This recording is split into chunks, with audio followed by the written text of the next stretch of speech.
कि हम भारतीय मुसलमान जिन्ना के आह्वान को ठुकराकर अपने इस प्यारे वतन की मिट्टी के साथ मजबूती से जुड़े रहे। मुसलमान भाइयों ने पाकिस्तान ले लिया, इस देश के विभाजन, इस देश के टुकड़े कराए हैं। अगर आप उस टुकड़े को करने के लिए रोक लेते तो आपको हम मान लेते कि आपने कुछ किया है।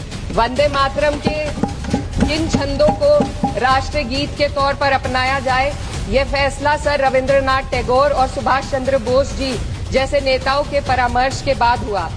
स्वेच्छा से नहीं, जो इस देश में रहे उसे राष्ट्रगीत गाने में आपत्ति नहीं होनी चाहिए। स्कूलों में राष्ट्रगीत को गाना अनिवार्य कर दिया था और यूपी सरकार ने राष्ट्रगीत को अनिवार्य करने वाले मंत्री को बर्खास्त कर दिया था। अगर राष्ट्रगीत गाने के लिए लोगों को सोचना पड़े तो बड़े अफसोस की बात है कि आप जिस पद पर बैठे हैं, जिस संसद के अंदर बैठे हैं, आपको इस्तीफा दे देना चाहिए। अगर हम हवा को साफ नहीं कर पाए तो न सुजलाम बचेगा न सुफलाम बचेगा। किस चीज से बचोगे? हम तो वायु की भी पूजा करते हैं, वायु देवता मानते हैं, तो उससे बचोगे। हम पेड़ पौधों की पूजा करते हैं तो आप उनसे बचोगे। किससे बचना चाहते हो? किससे आपत्ति करना चाहते हो? हम हिमालय की पर्वतों की पूजा करते हैं तो आप उनको नहीं देखोगे कि उनमें जाओगे नहीं, कि उनका नाम नहीं लोगे। किससे बचना चाहते हो? जो इस देश में रहे उसे राष्ट्रगीत गाने में आपत्ति नहीं होनी चाहिए।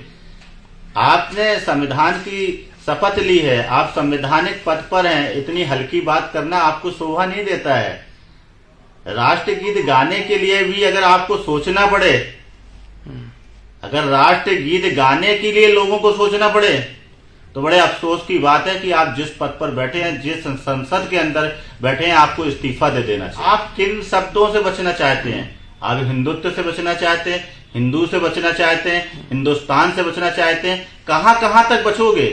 आप गंगा नदी से निकलोगे तो गंगा जी से बचोगे, आप सरस्वती नदी से निकलोगे तो सरस्वती जी से बचना चाहोगे, यमुना नदी से निकलोगे तो यमुना नदी से। आप सोकर उठोगे, सूर्य के दर्शन करोगे, जिस सूर्य को हम पूजते हैं, जल चढ़ाते हैं, क्या आप सूर्य की रोशनी नहीं लोगे? क्या आप सूर्य को देखोगे नहीं?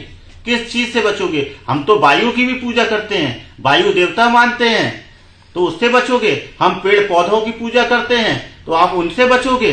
किससे बचना चाहते हो? किससे आपत्ति करना चाहते हो? हम हिमालय की पर्वतों की पूजा करते हैं तो आप उनको नहीं देखोगे, कि उनमें जाओगे नहीं, कि उनका नाम नहीं लोगे। किससे बचना चाहते हो? सनातन सत्य की पूजा करता है। सत्य क्या है? प्रकृति है। ये प्रकृति की हम पूजा करते हैं। हम सूर्य, चांद, नदी, पहाड़, वृक्ष, पशु, पक्षी सबकी पूजा करने वाले लोग हैं। आपने हिंदुस्तान को नहीं चुना, आप सबको हमने चुना है। मुसलमान भाइयों ने पाकिस्तान ले लिया, इस देश के विभाजन, इस देश के टुकड़े कराए हैं। अगर आप उस टुकड़े को करने के लिए रोक लेते तो आपको हम मान लेते कि आपने कुछ किया है। भारत के टुकड़े हो जाने के बाद आज आप फिर ये कहो कि नहीं, हमने भारत को चुना है। आपने भारत को नहीं चुना, भारत में आपको हमने चुना है।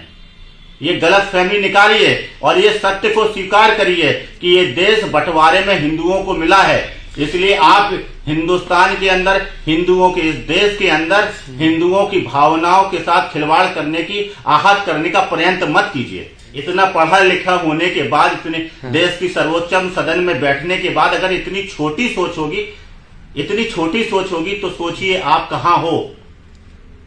इतनी अच्छी शिक्षा ग्रहण करने के बाद में भी आपकी अगर मानसिकता इतनी छोटी है तो आप सोचकर देखिए आपकी शिक्षा लेने का फायदा क्या है।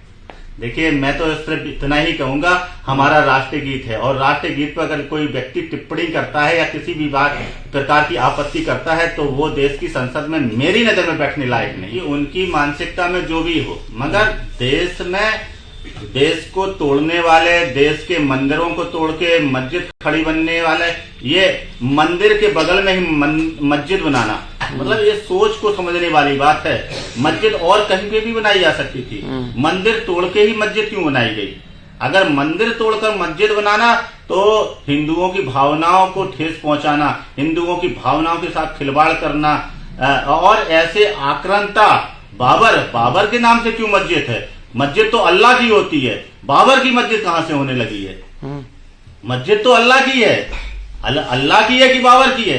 ये पढ़े लिखे मुस्लिम समुदाय के लोगों को सोचना पड़ेगा कि जो मौलाना मौलवी हैं वो आपको ले कहां जा रहे हैं। वो आपको सही जगह ले जा रहे हैं कि गलत जगह ले जा रहे हैं? विपक्ष वाले कह रहे हैं। एक तरफ आप कहते हैं अल्लाह, हाँ। अल्लाह से बढ़ के कोई नहीं, सिर्फ अल्लाह के अलावा हम किसी की इबादत नहीं करते, पूजा नहीं करते, किसी को मानते नहीं।